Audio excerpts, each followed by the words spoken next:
आज हम चल रहे हैं ये समझने कि भारत में लोकतंत्र की स्थापना कैसे हुई, भारत को लोकतंत्र को स्थापित करने में किन किन समस्याओं का सामना करना पड़ा और एक दल के प्रभुत्व के दौर का क्या मतलब है।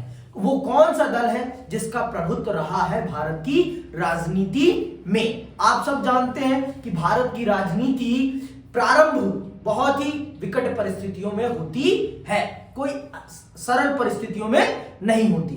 भारत की सबसे पुरानी पार्टी या राजनीतिक दल कांग्रेस है, जिसकी स्थापना 1885 में की जाती है अंग्रेजों के द्वारा। ठीक है, अंग्रेजों ने अपने बेनिफिट के लिए करा था, लेकिन धीरे धीरे ये राजनीतिक दल भारत की स्वतंत्रता संग्राम का क्या बन जाता है, मंच बन जाता है और यही दल भारत के स्वतंत्रता संग्राम का नेतृत्व करता है। यह सबसे बड़ा दल होता है और इसी दल के नेतृत्व में भारत को आजादी मिलती है। ठीक है, और भी दल है, ऐसा नहीं है कि और दल नहीं थे, लेकिन यह दल प्रमुखता से उस आंदोलन को आगे बढ़ाता है और उसका नेतृत्व करता है। इसीलिए इस दल का बहुत अलग महत्व है भारत की राजनीति में। तो आज चल रहे हैं उसी चीज को विस्तार पूर्वक समझने कि भारत की राजनीति में कांग्रेस का क्या योगदान है और कांग्रेस को क्यों कहा गया है भारत का निर्माता।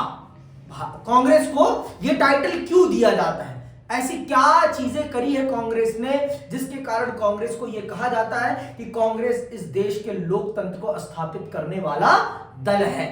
उस पर ये उसके लिए एक प्राउड की बात है, लेकिन ऐसा क्यों कहा जाता है और उसने ही इस देश के लोकतंत्र पर एक समय के लिए ब्रेक भी लगाया है। ये सारी चीजें हम चल रहे हैं विस्तार पूर्वक समझने। तो आइए प्रारंभ करते हैं और जानते हैं एक दल के प्रभुत्व का दौर क्या है और इस चैप्टर में हम प्रमुख तौर पर किन किन बातों से अवगत होंगे। तो चलिए पहले तो ये जान लेते हैं इस अध्याय में है क्या, किन विषयों को हम चल रहे हैं विस्तार से जानने और समझने। पिछले अध्याय में हमने राष्ट्र निर्माण की चुनौती के बारे में चर्चा की थी। राष्ट्र निर्माण की चुनौती के तुरंत बाद हमारे सामने एक और चुनौती लोकतांत्रिक राजनीति की जमीन तैयार करने की थी।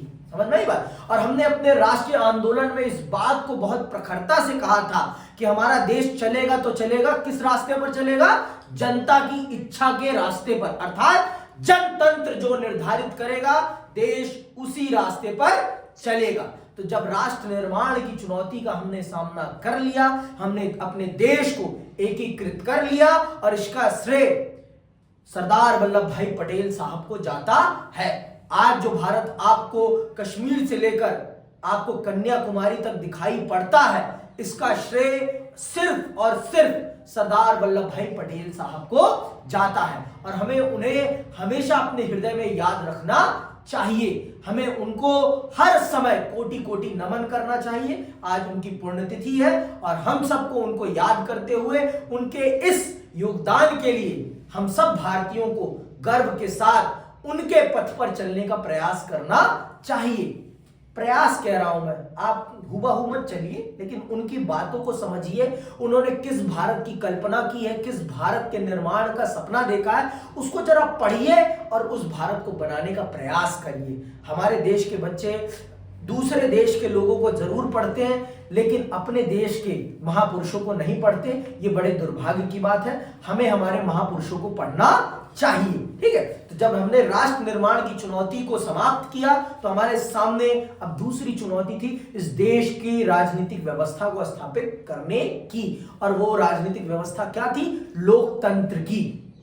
लोकतंत्र स्थापित करना ही करना था हमें, क्योंकि हमने अपने देश की जनता से ये वादा किया था और इसी वादे पर उन्हें एकीकृत किया था कि हम जब आएंगे शासन में तो आपका शासन होगा, ना किसी राजा का होगा, ना किसी महाराजा का होगा, ना किसी सेना का होगा। शासन होगा तो आपकी इच्छा का शासन होगा। तो इस चीज को अब स्थापित करना था हमें, और ये कैसे हमने स्थापित किया इस अध्याय में विस्तार पूर्वक हम चल रहे हैं इसी बात को जानने और समझने। राजनीतिक दलों के बीच चुनावी प्रतिस्पर्धा आजादी के तुरंत बाद शुरू हो गई थी। इस अध्याय में हम चुनावी राजनीति के पहले दशक की बातों पर गौर करेंगे। इस चर्चा से हम निम्नलिखित बातों को समझ सकेंगे। एक पहली बात क्या समझेंगे, एक स्वतंत्र और निष्पक्ष चुनाव प्रणाली की स्थापना कैसे हुई, स्वतंत्र और निष्पक्ष चुनाव प्रणाली को हमने कैसे स्थापित किया। दूसरा हम क्या समझेंगे, दूसरा हम समझेंगे आजादी के बाद के शुरुआती सालों में कांग्रेस का दबदबा क्यों रहा, कांग्रेस दबदबे में क्यों रही। सबसे इस बात को 3 आम चुनाव में तो कांग्रेस का एक छत्र दबदबा रहा है, 1952, 1957 और 1962। ये 3 जो चुनाव हुए हैं आम चुनाव, इन 3 आम चुनाव में केंद्र में भी कांग्रेस और राज्यों में भी कांग्रेस ही होती है। राज्यों में भी, एब्सोल्यूट राज्यों में 2 छोड़ के, नहीं तो सभी राज्यों में कांग्रेस का ही दबदबा देखने को मिलता है हमें पहले 3 चुनाव में। ठीक है, पहला चुनाव कब हुआ है, 1951 से 52 के बीच में हुआ, इसी 52 में ज्यादा हुआ है इसीलिए उसे 52 का चुनाव कहा जाता है। फिर हुआ है 57 में, फिर हुआ है 62 में। ठीक है, ये याद रखने वाली बात है। ठीक, आगे सुनिए। और तीसरी चीज आप क्या समझेंगे, विपक्षी दलों और उनकी नीतियों का उद्भव, विपक्षी दलों की क्या भूमिका रही और वो किन नीतियों पर काम कर रहे थे। आप इन बातों को विस्तार पूर्वक इस अध्याय में चल रहे हैं जानने और समझने। तो चलिए प्रारंभ करते हैं और जानते हैं कि लोकतंत्र स्थापित करने के लिए हमें किन किन चुनौतियों का सामना करना पड़ा। जितना आसान लगता है ना कि लोकतंत्र स्थापित करना है और लोकतंत्र स्थापित करने के लिए क्या कौन सी समस्याएं हमें झेलनी पड़ेंगी, लगता है ना बहुत आसान, उतना आसान है नहीं, उतना आसान है नहीं। जिस देश की 90% जनता गांवों में रहती हो, जिस देश की 87% जनसंख्या अनपढ़ हो, अनपढ़ बोल रहा हूं मैं, जिस देश की जनसंख्या अनपढ़ हो 87%, उस देश में लोकतंत्र को स्थापित करना कितनी चुनौती का काम होगा। संसाधन विहीन देश है, संसाधनों अभी अभी विभाजित हुआ है और तब जाकर लोकतंत्र स्थापित करने की चुनौती है उसके सामने। और उसे अब लोकतंत्र स्थापित करना है, उसे जनता की सरकार चुननी है। इसीलिए तो मैं नेहरू को महान बोलता हूं। अगर नेहरू चाहते तो लोकतंत्र को अवॉइड कर सकते थे, कोई मना नहीं कर पाता, क्योंकि उस समय उनके कद का कोई नेता ही नहीं था, उनके कद के समान कोई नेता ही नहीं था। इसीलिए मैं नेहरू को महान कहता हूं, क्योंकि उस व्यक्ति ने इस देश के लोकतंत्र को कभी मरने नहीं दिया। उन समस्याओं के बीच में भी उसने इस देश में लोकतंत्र को स्थापित किया, इसलिए नेहरू महान है। समझ में आई बात। और आज लोकतंत्र के साथ क्या खिलवाड़ किया जा रहा है देखते हो आप सब, खुद ब खुद इसके भुक्तभोगी हो, बताने की जरूरत नहीं है। सरकारें खरीदी जा रही हैं, बेची जा रही हैं, जनता के मतदान का तो आज कोई महत्व ही नहीं है। जनता जिस सरकार को चुनती है वो आज नहीं बनती, आज तो बैलेट, आज जो ईवीएम चुन देती है वो सरकारें बन जाती हैं। जनता की कितनी भूमिका हो रही है सरकार चुनने में, आज ये निष्पक्ष तौर पर पता भी नहीं चल पा रहा है। और ये बड़े दुर्भाग्य की बात है, हम इतने आधुनिक हो गए हैं, फिर भी हमारे देश में आज भारत की चुनाव प्रणाली पर प्रश्न चिन्ह खड़े हो रहे हैं। और एक पंडित नेहरू का समय था, एक पंडित नेहरू का समय था जिस समय चुनाव पर कोई प्रश्न चिन्ह नहीं खड़ा होता था। हर विपक्षी दल उस चुनाव को निष्पक्ष और स्वतंत्र मानता था। वो पंडित नेहरू का दौर था। और आप खुद सोचो ना, अगर पंडित नेहरू चाहते हैं तो इस देश में लोकतंत्र लाते। अगर उनकी इच्छा होती कि मैं ही इस देश का कर्ता धर्ता बना रहूं तो कोई उनको मना कर पाता?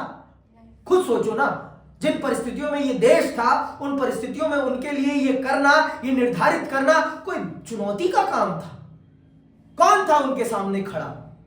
कोई उनके कद के समान नेता था? कोई नहीं था। उनका जितना बड़ा राजनीतिक कद था उतना बड़ा राजनीतिक कद तो किसी भी नेता का नहीं था। अगर वो चाहते तो वो कर सकते थे, लेकिन उन्होंने ऐसा कुछ भी नहीं किया। इस देश को लोकतंत्र दिया उन्होंने, इस देश को लोकतंत्र दिया। और इसलिए उस व्यक्ति की सराहना होनी चाहिए, उस व्यक्ति की सराहना होनी चाहिए। जो उसे गाली बकी जाती है बेवजह की, वो गाली नहीं बकी जानी चाहिए। इस देश के युवाओं को यह समझना चाहिए कि इस देश को लोकतंत्र के रास्ते पर अगर किसी ने चलाया है तो वो पंडित नेहरू ने चलाया है। समझ में आई बात? इस बात को समझना हम सबके लिए बहुत जरूरी है। आगे सुनिए, चलिए पढ़ते हैं और जानते हैं कि लोकतंत्र स्थापित करने में हमें कौन कौन सी चुनौतियों का सामना करना पड़ा है। आपको अब अंदाजा लग चुका होगा कि स्वतंत्र भारत का जन्म किन कठिन परिस्थितियों में हुआ। लग चुका कि नहीं लगा? पता चल गया है ना भारत किन कठिन परिस्थितियों में आजाद हुआ है और किन किन कठिनाइयों का भारत ने सामना किया है। आज का बच्चा क्या जाने, जब आप राजनीति पढ़ोगे ही नहीं तो आपको कैसे पता रहेगा कि भारत किन परिस्थितियों में आजाद हुआ है। और जब आपको पता ही नहीं होगा कि भारत किन परिस्थितियों में आजाद हुआ है तो आप नेहरू को गाली दोगे ही। आज के राजनेता के कहने पर आप नेहरू को गाली देने के लिए विवश हो ही जाओगे। समझ में आई बात? क्योंकि आपको पूरा पहलू तो दिखाया नहीं जा रहा, सिक्के का एक पहलू दिखाकर आपसे दूसरा पहलू छुपा लिया जा रहा है। जब आप देश की राजनीति पढ़ोगे तब ना आपको पता चलेगा कि नेहरू ने करा क्या है इस देश के लिए और आज के नेता क्या कर रहे हैं। आज के नेता उनके कंपैरिजन में क्या कर रहे हैं? कुछ नहीं कर पा रहे हैं, कुछ नहीं। मैं सीधे तौर पर कह रहा हूं, आज के नेता नेहरू का एक दशांश भी नहीं कर पा रहे हैं। इतनी आधुनिकता के साथ भी अगर आप देश की प्रगति को नहीं कर पा रहे हैं तो आप पर लालच है, आप पर लालच है। आप कुछ नहीं कर पा रहे हैं। आपके पास आज किस चीज की कमी है? आप फिर भी इस देश में अशिक्षा को दूर नहीं कर पा रहे, आप बेरोजगारी को दूर नहीं कर पा रहे, आप भुखमरी को दूर नहीं कर पा रहे। आपको अभी भी देश की 20 करोड़ जनता को मुफ्त का राशन देना पड़ रहा है। तो ये कितने बड़े दुर्भाग्य की बात है। इससे बड़ा दुर्भाग्य क्या होगा? इससे बड़ा दुर्भाग्य क्या होगा बताएं मुझे आप। समझ में आई बात? आगे सुनिए। अपने देश के सामने शुरुआत से ही राष्ट्र निर्माण की चुनौती थी और इन गंभीर चुनौतियों के बारे में आप पढ़ चुके हैं। ऐसी चुनौतियों की चपेट में आकर कई अन्य देशों के नेताओं ने फैसला किया कि उनके देश में अभी लोकतंत्र को नहीं अपनाया जा सकता। देख रहे हो आप, बहुत से नेताओं ने जो उस समय कालखंड में आजाद हुए देश, उन सब में से बहुत से देशों ने यह निर्धारित किया कि अभी हमारे देश में लोकतंत्र स्थापित नहीं हो सकता। लेकिन पंडित नेहरू ने ऐसा कुछ भी नहीं किया। पंडित नेहरू ने साफ और स्पष्ट शब्दों में कहा कि इस देश में लोकतंत्र ही स्थापित होगा। हमने ये वादा किया है, हमने अपनी जनता को ये प्रॉमिस किया है कि हम इस देश को चलाएंगे तो चलाएंगे सिर्फ लोकतंत्र के रास्ते पर ही। तो मैं अपने देश की जनता के साथ दगा नहीं करूंगा किसी भी स्थिति और किसी भी परिस्थिति में। ये देश चलेगा तो चलेगा लोकतंत्र के रास्ते पर ही चलेगा, चाहे हमें कितनी भी कठिनाइयों का सामना क्यों ना करना पड़े। समझ में आई बात? आगे सुनिए। ऐसी चुनौतियों की चपेट में आकर कई अन्य देशों के नेताओं ने फैसला किया कि उनके देश में अभी लोकतंत्र को नहीं अपनाया जा सकता। इन नेताओं ने कहा कि राष्ट्रीय एकता हमारी पहली प्राथमिकता है और लोकतंत्र को अपनाने से मतभेद और संघर्ष को बढ़ावा मिलेगा। सुन रहे हो आप? उन देशों ने क्या कहा? उन देश के नेताओं ने क्या कहा कि अभी अगर हम लोकतंत्र को स्थापित करते हैं तो वैचारिक मतभेद उभरेंगे। वैचारिक, भाई सीधी बात है, लोकतंत्र आएगा तो पक्ष भी रहेगा और विपक्ष भी रहेगा और आपकी नीतियों को क्रिटिसाइज किया जाएगा, आप पर प्रश्न चिन्ह खड़े किए जाएंगे और जनता के मन में भी बहुत सारे प्रश्न उभरेंगे। और ये स्वाभाविक है। ये क्या है? ये स्वाभाविक बात है, ये कोई छिपी हुई बात तो है नहीं। समझ में आई बात? तो पर हमारे देश के नेताओं ने ऐसा कुछ नहीं किया। मैं यहां स्पेसिफिकली अगर नेहरू का नाम ले रहा हूं तो मैं इसलिए ले रहा हूं क्योंकि उस समय के कर्ता धर्ता नेहरू ही थे। और जब लोकतंत्र स्थापित करने का समय आया तब सरदार वल्लभ भाई पटेल साहब इस देश को छोड़कर स्वर्ग सिधार चुके थे। इसलिए मैं बात कर रहा हूं, इसलिए मैं यहां नेहरू को स्पेसिफाई बोल रहा हूं। मैं यहां ना पटेल बोल रहा हूं ना मैं गांधी बोल रहा हूं। अंबेडकर साहब थे लेकिन वो भी जल्दी ही स्वर्ग सिधार जाते हैं। ठीक है, तो इसीलिए मैं यहां नेहरू नेहरू कर रहा हूं क्योंकि नेहरू ने इस देश को लोकतंत्र दिया है। नेहरू ने कॉम्प्रोमाइज नहीं किया। नेहरू ने यह कदापि नहीं कहा कि अभी हमें राष्ट्रीय एकता पर काम करना है इसलिए हम अभी लोकतंत्र स्थापित नहीं कर सकते। ऐसा कुछ भी नहीं कहा उन्होंने। उन्होंने सीधे तौर पर इस देश को लोकतंत्र के रास्ते पर चलाने के लिए जो भी करना चाहिए वो करने की सीधे सीधे हिदायत दी। ठीक है, आगे सुनिए। उपनिवेशवाद के चंगुल से आजाद हुए कई देशों में इसी कारण अलोकतांत्रिक शासन व्यवस्था कायम हुई। इस अलोकतांत्रिक शासन व्यवस्था के कई रूप थे।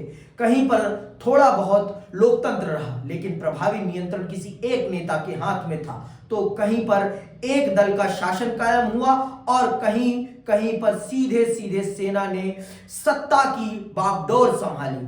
अलोकतांत्रिक शासन व्यवस्थाओं की शुरुआत इस वायदे से हुई कि जल्दी ही लोकतंत्र कायम कर दिया जाएगा। बहरहाल एक बार कहीं अलोकतांत्रिक शासन के पांव जम गए तो फिर उसे बदल पाना मुश्किल होता गया।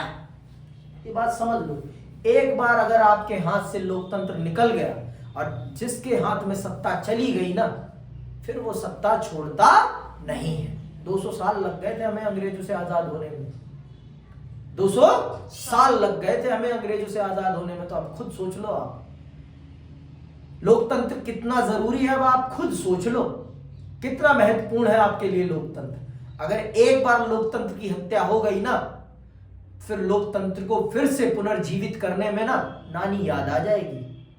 तो इस देश की जनता से यही मेरा अनुरोध है कि इस देश के लोकतंत्र को बचाए रखें। आप लोग कोशिश करें कि इस देश का लोकतंत्र ना मरे, और इसके लिए आपको ही काम करना है, कोई दूसरा आकर काम नहीं करेगा। देश आपका है।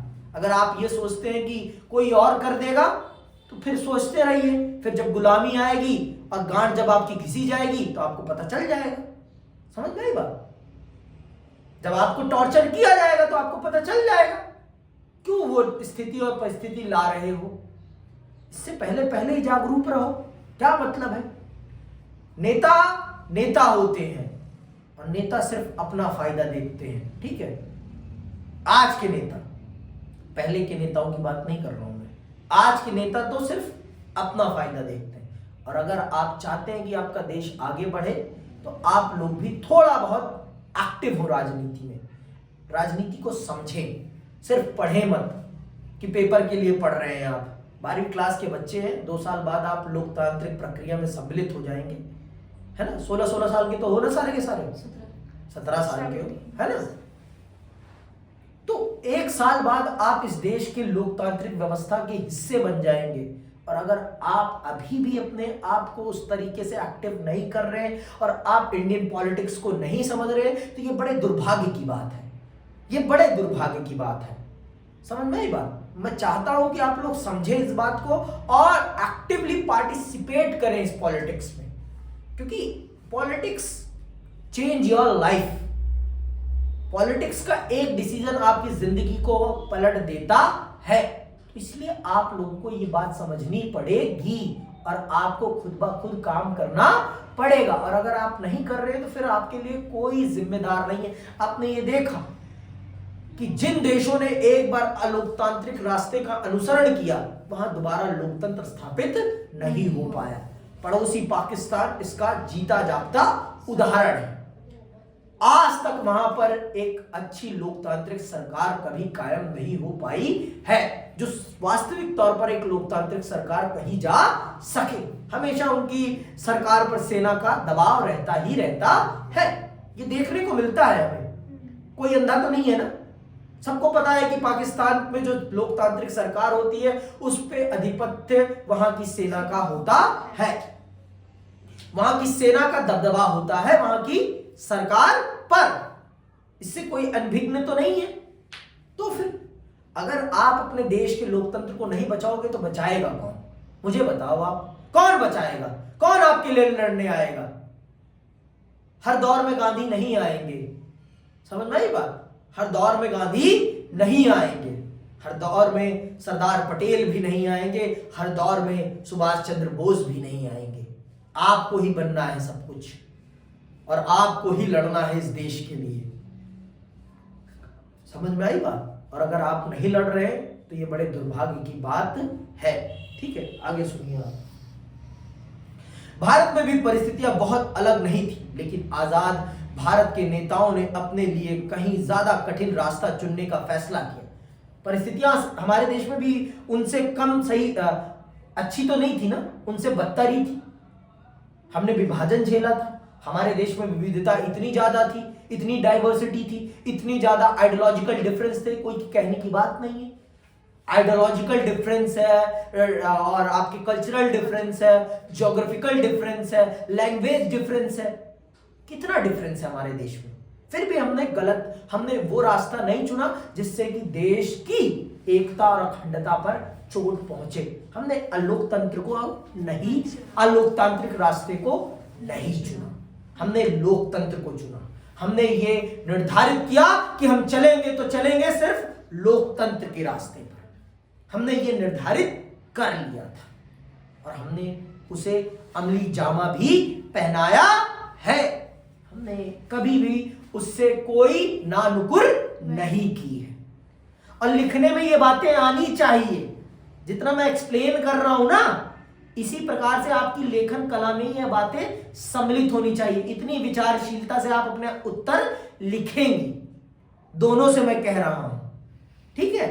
जितना विचारशीलता से मैं आपको समझा रहा हूं ना, उतनी विचारशीलता अपने दिमाग में डालो, सोचने का अपना पर्सपेक्टिव बड़ा करो कि कैसे सोचना होता है और कैसे लिखना होता है। दोनों पक्षों को सोचो, दोनों ही चीजों को सोचो और अपनी राइटिंग पर काम करो डे बाय डे।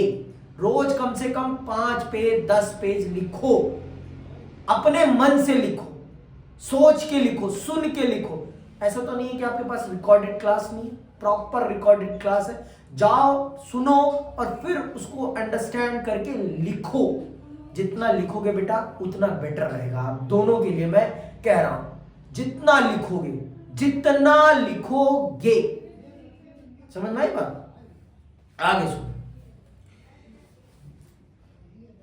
नेताओं ने कोई और रास्ता चुना होता तो वह आश्चर्य की बात होती, क्योंकि हमारे स्वतंत्रता संग्राम की गहरी प्रतिबद्धता लोकतंत्र थी। हमारे स्वतंत्रता संग्राम में ही हमने ये निर्धारित कर लिया था और हमने अपनी जनता को ये भरोसा दिया था कि अगर देश आजाद होगा तो लोकतंत्र के रास्ते पर ही चलेगा, और अगर हमने दूसरा रास्ता चुना होता तो वो आश्चर्य की बात होती।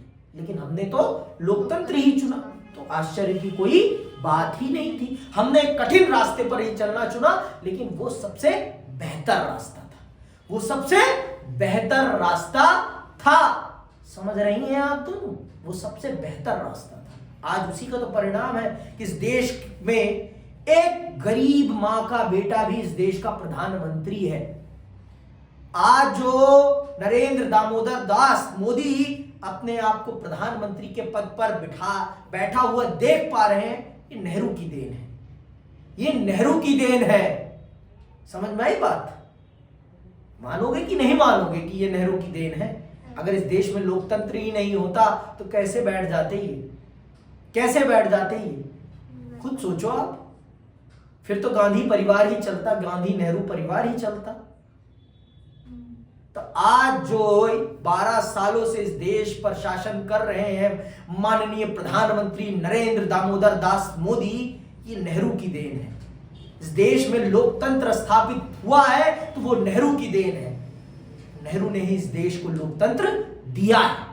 तो नेहरू की कृतज्ञता होनी चाहिए, नेहरू का एप्रिसिएशन होना चाहिए, उनके प्रति हम सबका सम्मान भाव होना चाहिए कि उस व्यक्ति ने करा क्या है। उस व्यक्ति ने उन चुनौतियों के समय में भी इस देश को लोकतंत्र का रास्ता दिया है।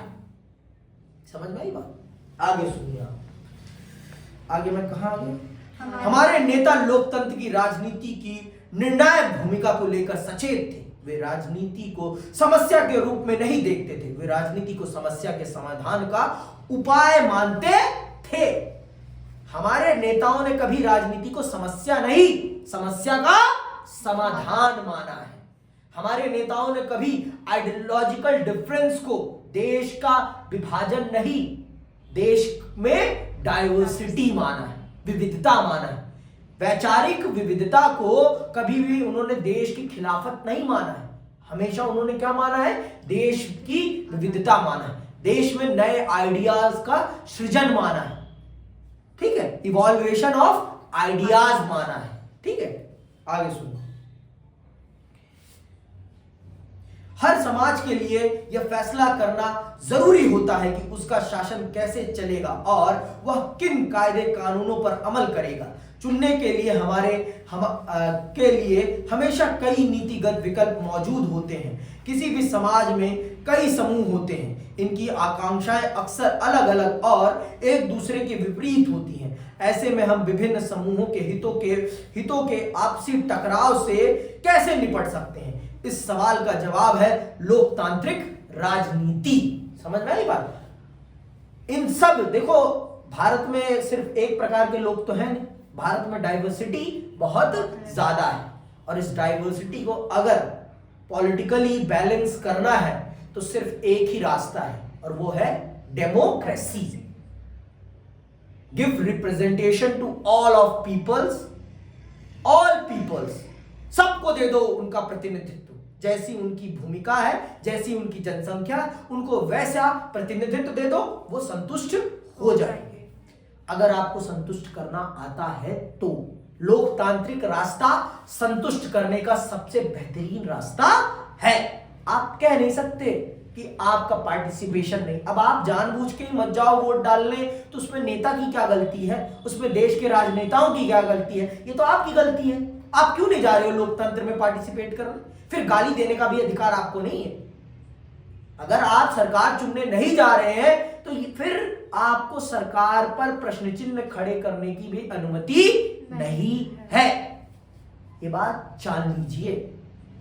प्रश्न चिन्ह वही खड़ा कर सकता है जो वोट डाल रहा है, और मैंने वोट डाला है, मैंने वोट डाला है और मैं प्रश्न चिन्ह खड़ा करने के काबिल हूं।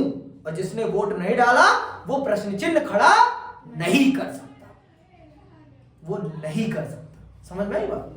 आगे सुनो, अभी तो आप लोगों को मिला ही नहीं, मिल जाएगा जल्दी। ठीक है, सत्ता और प्रतिस्पर्धा राजनीति की दो सबसे ज्यादा जाहिर चीजें हैं। सत्ता और प्रतिस्पर्धा। अगर सत्ता में प्रतिस्पर्धा नहीं है तो वो फिर राजनीति नहीं है। अगर देश में लोकतंत्र नहीं है तो फिर राजनीति का कोई मतलब नहीं है। लोकतंत्र में विपक्ष का होना बहुत बहुत बहुत जरूरी है, बहुत जरूरी। जितना सत्ता पक्ष का होना जरूरी है उतना ही ये दोनों एक सिक्के के दो पहलू हैं, एक के बिना दूसरा अधूरा है। लोकतंत्र में सत्ता पक्ष भी उतना जरूरी है और विपक्ष भी उतना जरूरी है। विपक्ष को भी मौका मिलना चाहिए, विपक्ष को भी सुना जाना चाहिए, विपक्ष के पास भी अच्छे नेता होने चाहिए। अब राहुल गांधी की बात मैं नहीं कहूंगा, ठीक है, उनकी हिंदी कमजोर है, उन्हें अपनी हिंदी पे काम करना चाहिए, बहुत ज्यादा करना चाहिए। ठीक है, उनको अपनी हिंदी पर बहुत काम करना चाहिए। मैं आशा करता हूं कि अब प्रियंका गांधी पहुंची हैं तो कुछ देखने को मिलेगा। भारत की संसद में गर्माहट आएगी, भारत की संसद का माहौल गर्म होगा। पक्ष और विपक्ष अब वार्ता अच्छे से करेंगे। बहुत अच्छी वीडियोस देखिए। ठीक है, अच्छा बोलती है। छोटे वाले। हाँ, अच्छा बोलने में उसकी एक्सपर्टी है, भाई से भी ज्यादा है। भाई की एक्सपेक्टेशन उसकी ज्यादा है। देखो, इस देश में अगर आपको सच में राजनीति करनी है ना तो आप अंग्रेजी में नहीं कर सकते, चाह कर भी नहीं कर सकते। आपकी जनता आपकी जनभावना समझ ही नहीं पाएगी। मोदी जी की सबसे बड़ी विशेषता ही यही है कि वो जन भाषा में बात करते हैं, जो सबको समझ आए। इसीलिए वो जननेता है, जननेता, जनता के नेता है। यही उनकी सबसे बड़ी विशेषता है। और जब तक आप जननेता नहीं बनेंगे तब तक आप इस देश के नेता तो नहीं बन सकते। इस देश का नेता अगर आपको बनना है तो इस देश की भाषा आपको आनी चाहिए। हिंदी तो आनी ही चाहिए। समझ में आई बात? एक व्यक्ति ने हिंदी ना आने के कारण इस देश का प्रधानमंत्री पद छोड़ा है। अगला चैप्टर जब मैं पढ़ाऊंगा तो मैं आपको बताऊंगा वो कौन थे। कांग्रेस अध्यक्ष थे वो अपने समय के, और नेहरू के बाद सबसे बड़ा कद्दावर नेता था वो व्यक्ति। समझ में आई बात? जिससे इंदिरा गांधी का वो हो रहा था, वही ना? नहीं, वो नहीं, कांग्रेस प्रेसिडेंट जो थे बताऊंगा, अभी धैर्य धरो, विस्तार से पढ़ेंगे। स्कूल नहीं है ये, यहाँ सिलेबस नहीं पढ़ाया जा रहा आपको, यहाँ पढ़ाया जा रहा है आपको। ठीक, विचार से पढ़िए आप। आगे सुनिए, कहाँ आ गए थे हम? लेकिन राजनीतिक गतिविधि का उद्देश्य जनहित का फैसला करना और उस पर अमल करना होता है, और ऐसा होना भी चाहिए। हमारे नेताओं ने इसी रास्ते को चुनने का फैसला किया। तो हमारे नेताओं ने कठिन रास्ता चुना, लेकिन सबसे बेहतर रास्ता चुना, सबसे बेहतर रास्ता चुना, जिससे कि इस देश के लोकतंत्र को कभी किसी प्रकार की समस्या का सामना ना करना पड़े, इस देश का भविष्य उज्जवल रहे, इस देश के भविष्य पर कोई प्रश्न चिन्ह ना खड़ा हो सके। इस देश के भविष्य को निर्धारित करे इस देश की जनता। आप निर्धारित करेंगे कि इस देश में क्या होगा। आप आज निर्धारित कर रहे हैं इस देश में कट्टरता फैले तो फैलेगी, कोई नहीं रोक पाएगा। और अगर आप निर्धारित करेंगे कि इस देश में प्रेम बढ़े तो प्रेम बढ़ेगा, कोई उसका विरोध नहीं कर पाएगा। समझ में आई बात? आगे सुनिए। पिछले साल आपने पढ़ा कि हमारा संविधान कैसे बना। पिछले साल आपने पढ़ा है कि भारत का संविधान कैसे बना है। आपको याद होगा कि हमारा संविधान 26 नवंबर 1949 को अंगीकृत किया गया और 24 जनवरी 1950 को इस पर हस्ताक्षर हुए। यह संविधान 26 जनवरी 1950 से अमल में आया। उस वक्त देश का शासन अंतरिम सरकार चला रही थी। जो उस समय देश का शासन चला रही थी उस सरकार को क्या कहते हैं? अंतरिम सरकार। जिस देश ने 15 अगस्त 1947 को इस देश की बागडोर तब तक चलाई जब तक इस देश में लोकतांत्रिक सरकार स्थापित नहीं हुई, उस सरकार को क्या कहा जाता है? उस सरकार को अंतरिम सरकार कहा जाता है। क्या कहा जाता है? अंतरिम सरकार कहा जाता है। समझ में आई बात? उसे क्या कहते हैं? अंतरिम सरकार। ठीक है। और उसके प्रधानमंत्री कौन थे? पंडित जवाहरलाल नेहरू। और गृह मंत्री कौन थे? सरदार वल्लभ भाई पटेल। और कानून मंत्री कौन थे? बाबा साहब भीमराव अंबेडकर। ठीक है, ये याद रखने वाले। उसमें श्यामा प्रसाद मुखर्जी साहब भी थे, फाउंडर ऑफ जनसंघ। जनसंघ जानते हो? Mother of Bharatiya Janata party. Mother है किसकी? भारतीय जनता पार्टी, अच्छा, बीजेपी की। ठीक, आगे सुनो। उस वक्त अरे वो जनसंघ बोलने लगे ना तो थोड़ा कंफ्यूज हो गई। कोई बात नहीं। उस वक्त देश का शासन अंतरिम सरकार चला रही थी।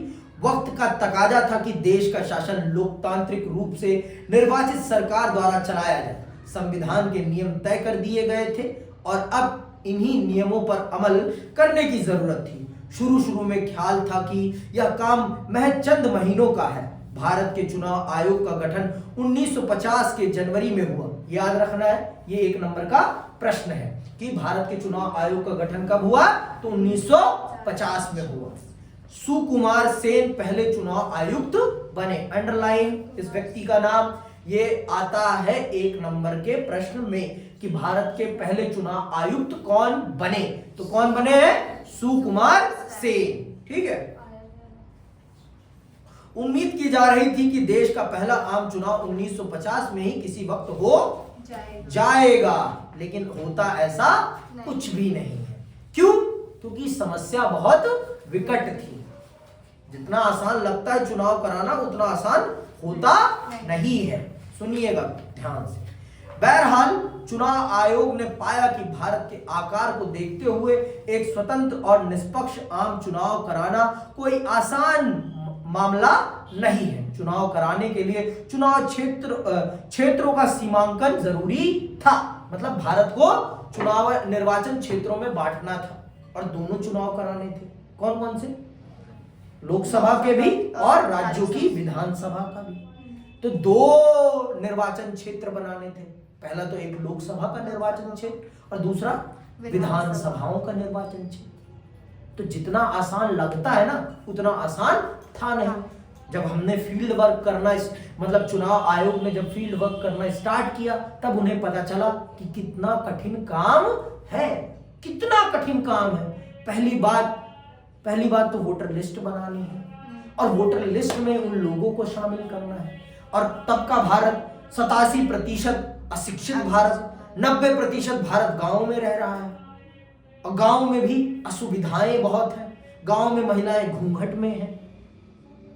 हमने तो अपने देश में सबको दिया था ना सार्वभौमिक वयस्क मताधिकार। जो भी 21 वर्ष की उम्र से ऊपर है वो इस देश की लोकतांत्रिक पद्धति में सम्मिलित होगा। पहले 21 थी, ठीक है, ये याद रखना है, ये याद रखना है आपको, ठीक। तो उन्होंने ऐसा किया, लेकिन समस्या बहुत विकट थी। जितनी आसान लगती है ना उतनी आसान थी नहीं, उतनी आसान थी नहीं। समझ में आई बात।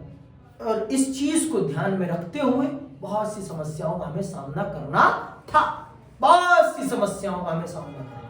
तो सबसे पहले तो चुनाव आयोग को क्या बनाने था, वोटर लिस्ट। उससे पहले क्या करना था, लोकसभा के लिए निर्वाचन क्षेत्रों का निर्माण करना था और विधानसभा के लिए भी निर्वाचन क्षेत्रों का निर्माण करना था, जहां पर उम्मीदवार फाइट करेंगे ना भाई, तभी तो मजा आएगा ना लोकतंत्र में, तभी तो मजा आएगा मजा। अब बरसात में, ठीक है, आगे सुनिएगा। चुनाव कराने के लिए चुनाव क्षेत्रों का सीमांकन जरूरी था। फिर मतदाता सूची यानी मताधिकार प्राप्त वयस्क व्यक्तियों की सूची बनाना भी आवश्यक था। यह आपसे पूछा जा सकता है कि 1950 में चुनाव कराने में इतना विलंब क्यों हुआ। यह प्रश्न पूछा जा सकता है, लिख लीजिए कि भारत के चुनाव आयोग को 2 साल का समय क्यों लगा पहले आम चुनाव को कराने में। तो आप सब इन बातों को विस्तार पूर्वक लिखेंगे, ठीक है। इन दोनों कामों में बहुत सारा समय लगा। मतदाता सूचियों का जब पहला प्रारूप प्रकाशित हुआ तो पता चला कि इसमें 40 लाख महिलाओं के नाम दर्ज होने से रह गए हैं। सुन रहे हो आप, 40 लाख महिलाओं के नाम ही दर्ज नहीं हुए थे। बाद में लिख लेना, फिर से बोल दूंगा मैं, पढ़ लो, ठीक है। पहली सूची में 40 लाख महिलाओं के नाम ही दर्ज नहीं हुए थे। कितने बड़े दुर्भाग्य की बात है। और ऐसा क्यों हुआ था, पूछो, ऐसा क्यों हुआ था कि 40 लाख महिलाओं के नाम नहीं लिखे जा पाए थे? पूछो, क्यों नहीं लिखे गए थे? बताता हूं ना। सुनो, इसलिए नहीं लिखे गए थे क्योंकि उस समय का रूरल भारत बहुत ही रूढ़िवादी था। महिलाएं घूंघट में रहती थी और महिलाओं का अपना नाम बताना भी अनुचित माना जाता था। तो फलाने की बीवी, फलाने की बीवी, फलाने की बीवी, फलाने की बीवी ही होता था। समझ में आएगा। इसलिए महिलाओं का सही नाम ही किसी को नहीं पता चलता था। महिलाओं को किसी का, तो आधी से ज्यादा महिलाओं का नाम ही दर्ज नहीं हो पाया था, ठीक है। मतदाता सूचियों का जब पहला प्रारूप प्रकाशित हुआ तो पता चला कि इसमें 40 लाख महिलाओं के नाम दर्ज होने से रह गए हैं। इन महिलाओं को अला की बेटी, फला की बीवी के रूप में दर्ज किया गया था।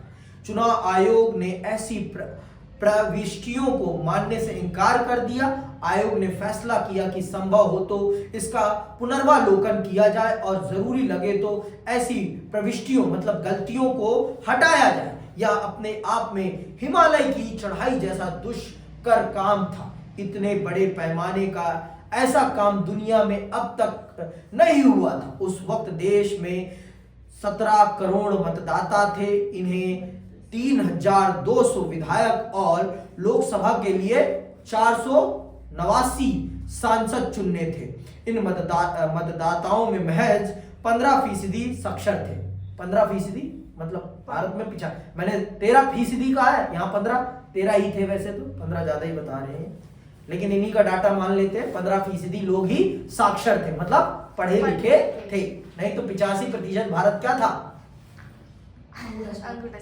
अंगूठा टेक दे, जहां कहोगे टेक देंगे। जय भवानी, ठीक है।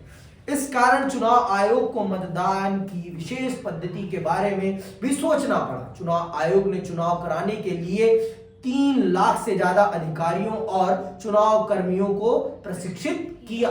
जितना आसान लग रहा था उतना आसान था नहीं चुनाव कराना, और बहुत खर्चीला काम था, बहुत ही ज्यादा खर्चीला काम। आगे सुनो। देश के विशाल आकार और मतदाताओं की भारी भरकम संख्या के लिहाज से ही पहला आम चुनाव अनूठा नहीं था, बल्कि मतदाताओं की एक बड़ी तादाद गरीब और अनपढ़ लोगों की थी, और ऐसे माहौल में यह चुनाव लोकतंत्र के लिए परीक्षा की कठिन घड़ी था। इस वक्त तक लोकतंत्र सिर्फ धनी देशों में ही कायम था। उस समय यूरोप के बहुतेरे देशों में महिलाओं को मताधिकार नहीं मिला था। ऐसे में हिंदुस्तान में सार्वभौम मताधिकार पर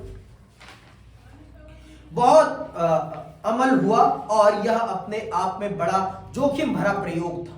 एक अंडरलाइन करना इसको, एक हिंदुस्तानी संपादक मतलब एडिटर, एक हिंदुस्तानी पत्रकार के सबसे बड़े पद पे बैठा पत्रकार, संपादक उसे कहते हैं, संपादक ने इसे इतिहास का सबसे बड़ा जुआ करार दिया।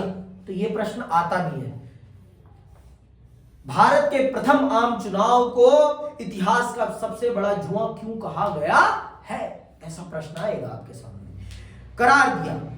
और ऑर्गेनाइजर नाम की पत्रिका ने लिखा कि जवाहरलाल नेहरू अपने जीवित रहते ही यह देख लेंगे और पछताएंगे कि भारत में सार्वभौम मताधिकार असफल रहा। मतलब किसी अंग्रेजी पत्रकार ऑर्गेनाइजर ने यह लिखा कि जो नेहरू ने ये सबको छेड़ी बछेड़ी, मतलब अनपढ़ लोगों को भी ये जो मतदान का अधिकार दे दिया है ना, ये सरासर गलत किया है। लोकतांत्रिक अधिकार सिर्फ पढ़े लिखे लोगों को ही मिलना चाहिए, अनपढ़ लोगों को सरकार चुनने का कोई तरीका नहीं पता। और नेहरू पछताएंगे कि उन्होंने क्या कर दिया। नेहरू पछताएंगे, ये कौन कह रहा है?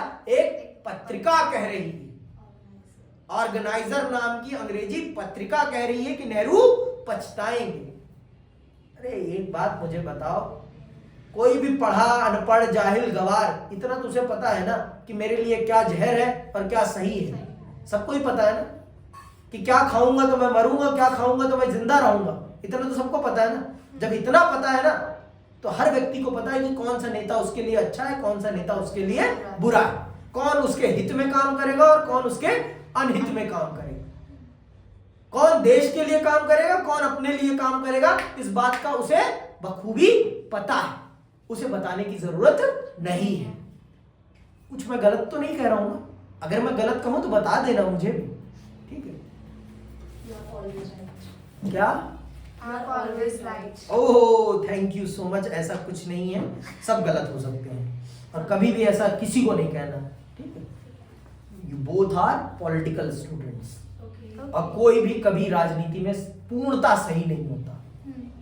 आपके विचार अलग होने चाहिए, प्रश्न सदैव होना चाहिए, चाहे आप सहमत ही क्यों ना हो, लेकिन प्रश्न होना ही होना चाहिए। मन में प्रश्न आना जिस दिन बंद हो गया, उस दिन आप ये समझ लेना कि अब आप जिंदा नहीं हो। मनुष्य की सबसे बड़ी खूबी क्या है कि उसका दिमाग चलता रहे और प्रश्न उसके मन में कौंधता रहे, आता रहे, ठीक है? इंडियन सिविल सर्विस के एक अंग्रेज नुमाइंदे का दावा था कि आने वाला वक्त और अब से कहीं ज्यादा जानकार दौर बड़े विस्मय से लाखों अनपढ़ लोगों के मतदान की ये बेहूदी नौटंकी देखेगा। लेकिन आज तक उन अनपढ़ों ने जितनी बेहतर सरकार चुनी है ना, आज इस देश का पढ़ा लिखा भी उतनी बेहतर सरकार नहीं चुन पा रहा। ये बड़े दुर्भाग्य की बात है कि वो अनपढ़ों ने जो सरकार चुन दी, वो आज का पढ़ा लिखा भी नहीं चुन पा रहा। आज का पढ़ा लिखा तो अपना फायदा देख रहा है, देश का फायदा कहां देख रहा है? वो तो अपने फायदे में, अपने स्वार्थ में लीन है। आगे सुनिए। चुनाव के चुनाव को 2 बार स्थगित करना पड़ा और आखिरकार 1951 के अक्टूबर से 1952 के फरवरी तक चुनाव हुए।